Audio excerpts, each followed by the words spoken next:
살아계신 하나님, 오늘도 이 땅에 발을 디뎠습니다. 어쨌든 오늘을 살아가야 합니다. 사실은 살아가는 것이 아니라 하나님의 부르심으로 나아가는 것이고 죽어가고 있는 것임을 인식하는 종말적 신앙을 사는 것입니다. 그래서 하나님의 전적인 은혜와 인도하심이 너무나도 절실한 오늘입니다. 하나님을 어떻게 믿게 되었든지 하나님을 믿는다고 말하는 자가 되었으니 정말 그 믿음을 살아가는 우리가 되게 도와주십시오.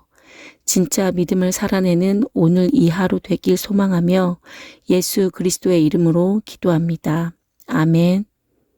오늘 말씀은 신명기 4장 1절에서 14절 중 9절입니다. 오직 너는 스스로 삼가며 내 마음을 힘써 지키라. 그리하여 내가 눈으로 본 그 일을 잊어버리지 말라. 내가 생존하는 날 동안에 그 일들이 내 마음에서 떠나지 않도록 조심하라. 너는 그 일들을 내 아들들과 내 손자들에게 알게 하라. 신명기는 애굽을 탈출한 이스라엘 백성들이 광야에서 먹다 죽는 인생을 마감하고 유일하게 살아있는 여호수아와 갈렙을 제외하고는 모두 다음 세대들로 이루어진 출애굽 2세대들에게 모세가 남기는 마지막 교훈입니다. 이 다음 세대는 출애굽 당시 문설주와 임방의 어린 양의 피를 바르라는 하나님의 말씀에 순종한 부모 세대들에 의해 그 밤 애굽의 모든 장자들이 죽는 순간에 살아남은 존재들입니다. 기억이 있을 수도 있고 너무 어려서 기억이 없을 수도 있고 광야에서 태어난 경우는 전혀 알지 못하는 지나간 역사일 뿐일 수 있습니다. 홍해를 건너는 기적의 경험도 마찬가지입니다. 지금 모세의 고별 설교를 듣는 이들은 어려서부터 또는 광야 생활 속에서 태어난 세대인 것입니다. 그들의 부모들이 애굽에서 종살이하던 문화와 다른 광야 문화 세대입니다. 요즘 세대를 MZ세대라고 합니다. 1980년대 초에서 2000년대 초 출생한 밀레니얼 세대와 1990년대 중반에서 2000년대 초반 출생한 Z세대를 통칭하는 말로써 디지털 환경에 익숙하고 최신 트렌드와 남과 다른 이색적인 경험을 추구하는 특징을 보이는 10대 후반에서 30대 청년층으로 휴대폰, 인터넷 등 디지털 환경에 친숙해서 변화에 유연하고 새롭고 이색적인 것을 추구하며 자신이 좋아하는 것에 쓰는 돈이나 시간을 아끼지 않는 특징이 있다고 합니다. 네. 저는 사실 이 세대를 이해하는 것이 쉽지는 않습니다. 저희 집에 이 세대가 2명이나 있지만 말입니다. 그런데 세대와 세대 간의 차이는 현대 사회에서 발생한 현상이 아닙니다. 출애굽 1세대와 출애굽 2세대, 그리고 이제 약속의 땅에 들어가서 새로운 환경과 문화 속에 살아가면서 또 태어나게 될 가나안 정착 1세대들 사이에도 세대 차이는 있었습니다. 그래서 모세는 더욱이 신명기 설교에서 다음 세대에게 무엇을 전수해야 하는가에 집중합니다.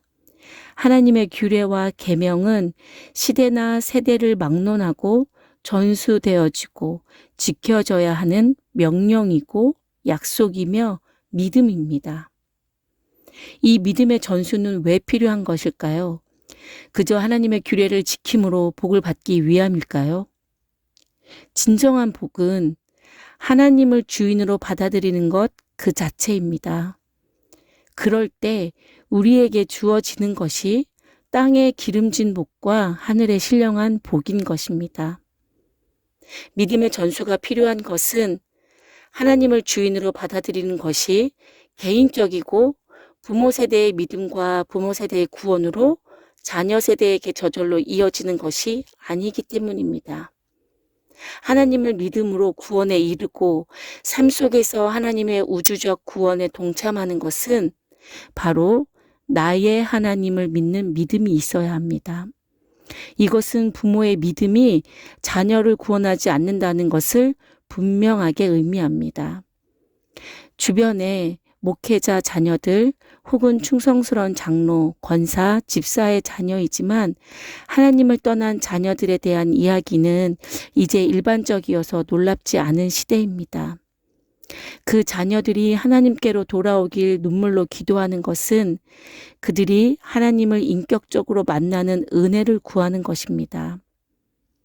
모세가 바로의 공주의 아들로 궁중에 살면서도 생모인 어머니를 통해 히브리 민족의 정체성과 히브리 민족의 하나님에 대해서 배우고 알았지만 그가 진정으로 하나님을 인식한 것은 궁중에서 도망쳐 광야에서 생활하던 중에 호렙산에 타지 않는 떨기나무 앞에서입니다. 그때 하나님은 모세에게 발에 신을 벗으라고 합니다. 하나님을 직접 만나서 회개의 시간을 통하여 제대로 된 신인식이 되었을 때 비로소 모세는 하나님의 사람으로 거듭난 것입니다. 모세는 그것을 알기에 부모 세대에게 스스로의 믿음을 지키고 자녀들에게 전하라고 합니다.